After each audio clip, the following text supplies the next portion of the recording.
ఓం శ్రీమాత్రే నమః. దుర్గమ్మ తల్లి తన బిడ్డలని ఆశీర్వదిస్తుంది. అమ్మ ఆశీర్వాదం.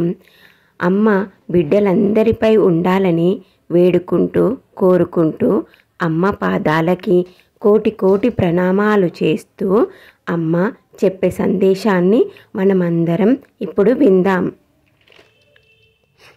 అమ్మ తన బిడ్డల కోసం ఒక ముఖ్యమైన సందేశాన్ని ఇవ్వడానికి వచ్చింది. మీ జీవితంలో కొంతమంది మీపై ఎన్నో ప్రయోగాలని ప్రయోగించారు. ముఖ్యంగా మంత్రతంత్ర ప్రయోగాలు ఎక్కువగా చేశారు. అవన్నిటినీ అమ్మ తొలగించింది. ఇప్పుడు మీరు దేనికి భయపడాల్సిన అవసరం లేదు. అమ్మ మీలో నుంచి, మీ చుట్టుపక్కల ఇంట్లో నుంచి నెగిటివ్ ఎనర్జీని తీసివేసేసింది.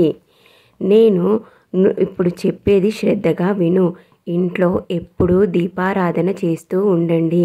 ఎందుకంటే ఆ ఒక్క దీపారాధన వల్ల మీ ఇంట్లో పాజిటివ్ ఎనర్జీ ఎక్కువగా స్ప్రెడ్ అవుతుంది.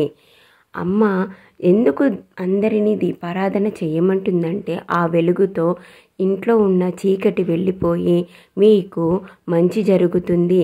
కుటుంబంలో అందరూ సుఖ సంతోషాలతో ఉంటారు. అమ్మ ఇచ్చే ఈ సందేశాన్ని వింటున్న బిడ్డలందరూ కామెంట్లో అమ్మకు కృతజ్ఞతగా అమ్మకు ధన్యవాదాలు తెలుపుతూ జై మా దుర్గా అని రాయండి. అలాగే వీడియోని లైక్ చేసి ఛానల్ని సబ్స్క్రైబ్ చేయండి. అమ్మ ముఖ్యమైన సందేశాలు ఇలాగే మీకు ఇవ్వడానికి వస్తుంది.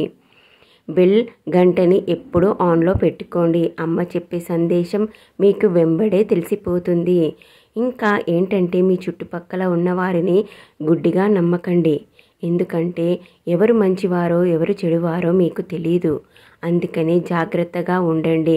అందరినీ గమనిస్తూ ఉండండి. మనము అందరూ మనవారే కదా, అందరూ మనం మంచి కోరేవారే కదా అనుకుంటాం. కానీ వాళ్ళలోనే మీ చెడుని కోరుకునే వాళ్ళు మీ చెడుని కోరుకునే వాళ్ళు, మిమ్మల్ని ఇబ్బంది పెట్టాలని చూసేవాళ్ళు, మీరు ఎదుగుదల చూసి ఓర్వలేని వాళ్ళు కూడా చాలామంది ఉంటారు. కానీ జాగ్రత్తగా ఉండండి. అమ్మ మిమ్మల్ని సదా కాపాడుతూ అమ్మ వెంటనే మీతో ఉంటూ అమ్మ ఆశీర్వాదం ఎల్లప్పుడూ మీపై ఉంటుంది.